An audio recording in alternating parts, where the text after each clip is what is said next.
Hi friends, welcome to Blended Hearts Homestead. I'm so thankful that you are joining me today. Today we're going to talk a little bit about seeds, and specifically what details to know before you buy your seeds. When purchasing your seeds, there are 4 different types of seeds to be aware of. There's heirloom, hybrid, GMO, which means genetically modified, and open pollinated. I will never recommend buying genetically modified seeds. These are seeds that have been specially engineered and modified for specific traits or favorable climate conditions. Lots of unknown factors involved in those and the fruit that they produce that you're going to eat. There's enough food to buy I already don't know half the ingredients in, that I don't need the same unknowns coming out of my garden. Consciously trying to eliminate those unknowns in order to provide healthier options for my family. Again, that's completely up to you. You do you. So whatever works best for you. If that's what you want to go with, you go right ahead. Hybrid seeds are not genetically modified. Their cross is done in breeding, not necessarily in a test tube in a lab. There's nothing wrong with hybrid seeds, and most of the seeds sold commercially are hybrids, like the ones you get from Lowe's or Tractor Supply. They do tend to grow stronger plants. You just can't reliably save the seeds from your fruit to plant the following year because they won't produce to the exact same plant. They will grow, but you will get one of the parent plants, not the plant that actually produced the seed. So if you're looking to save seeds from your fruit so you can continue the cycle and not rely on anyone else for your seed source, then you want open pollinated or heirloom. Now, open pollinated seeds aren't always heirlooms, but heirlooms are always open pollinated. What does open pollinated mean?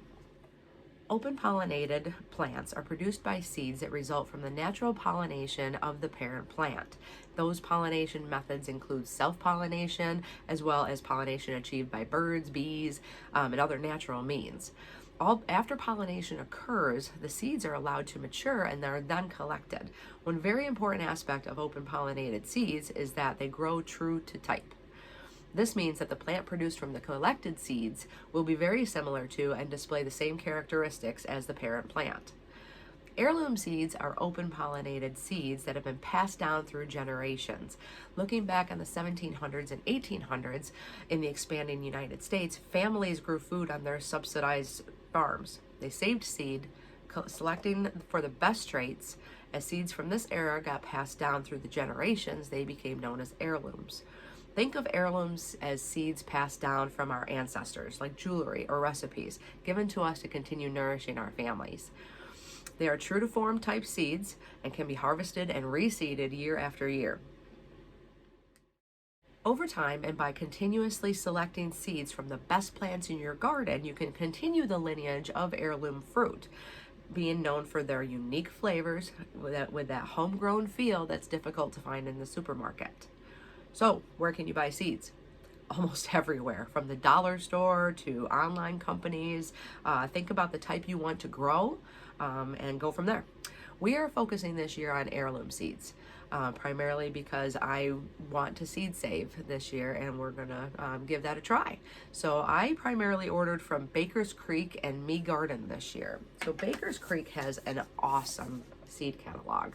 I mean, it is filled with pictures and details, and I mean, if you're a seed nut like I now find myself to be, you will appreciate the details that go into their catalog.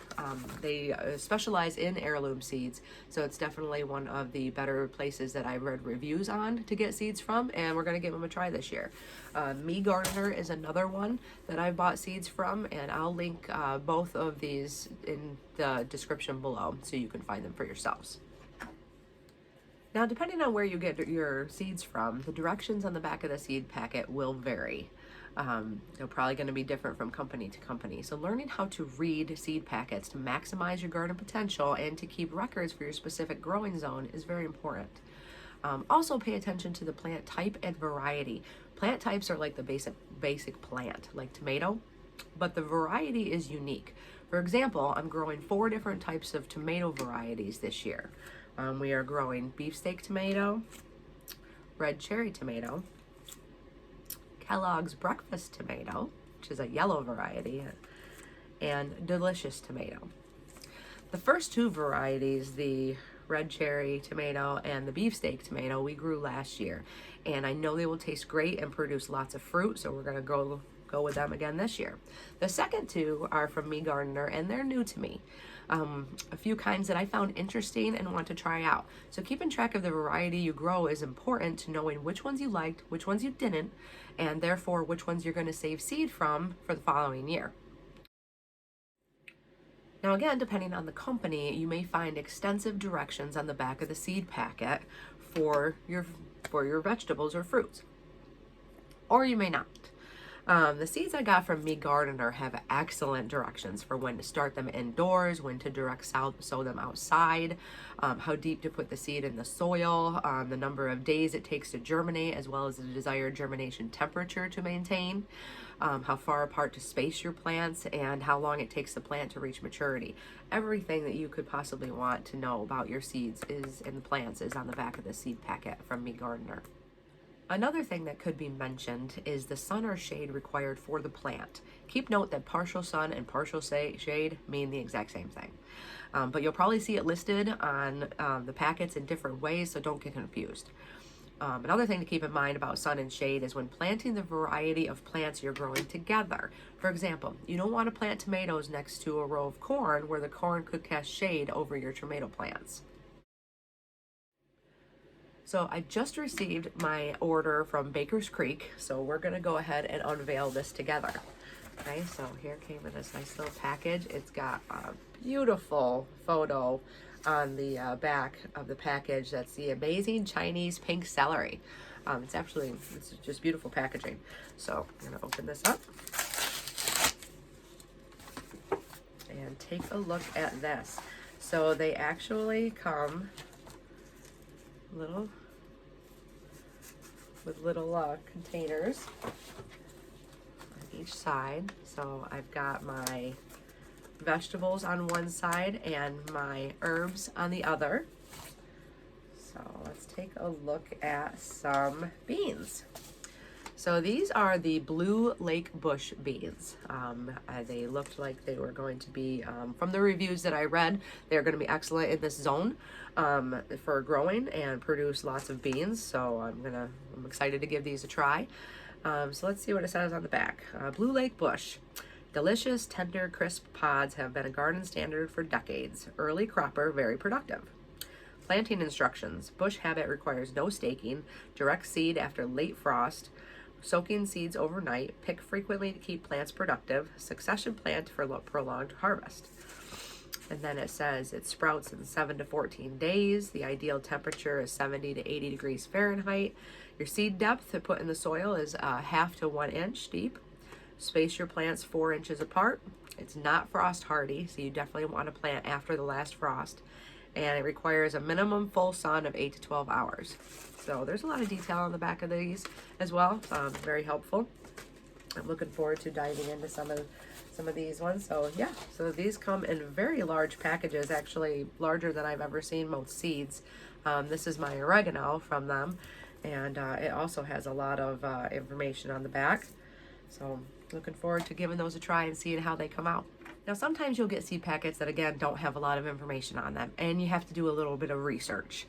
Again, I'm a huge book fan, so a lot of my research is found in books. There's a ton of information available online for free, so you can go diving into the dark world web and probably lose yourself for hours looking for information. So you don't have to purchase a book, but there's just something to be said about having that physical book in your possession to revisit whenever you want to at any given time.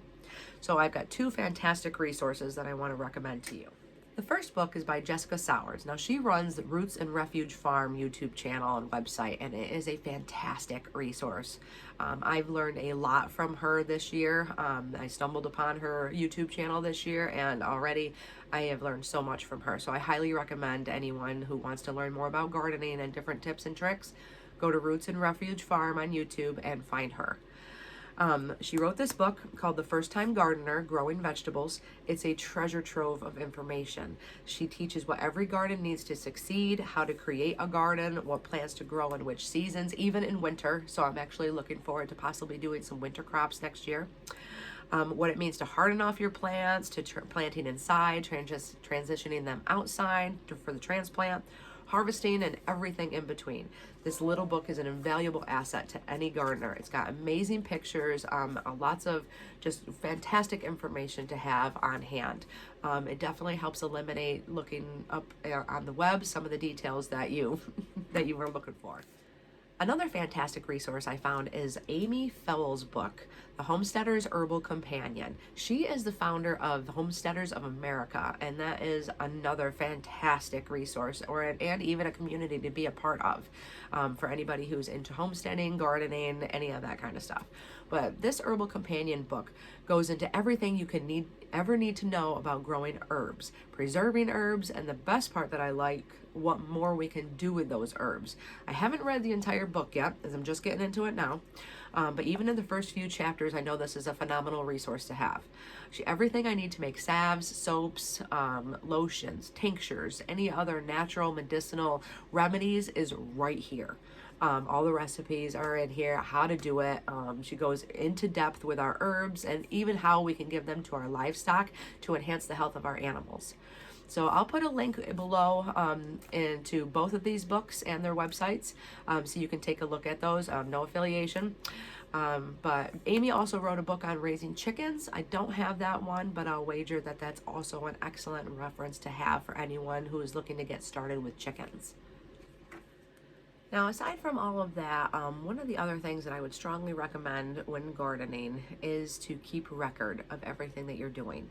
So when you start planting your seeds indoors, for example, looking at the back of the seed packet, it says how many days does it take to germinate. Well, if you've got a 7 to 10 day range and your plants haven't germinated by day 15, you may have to replant some seeds.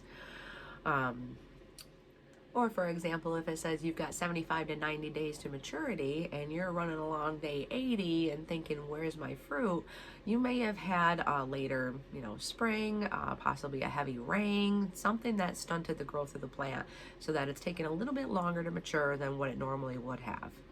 But again, keeping record of the dates of when you start plants indoors, when you transplant them outside, when you harden them, everything in between is a great thing to have on hand for when you are starting your garden for next year and you're planning.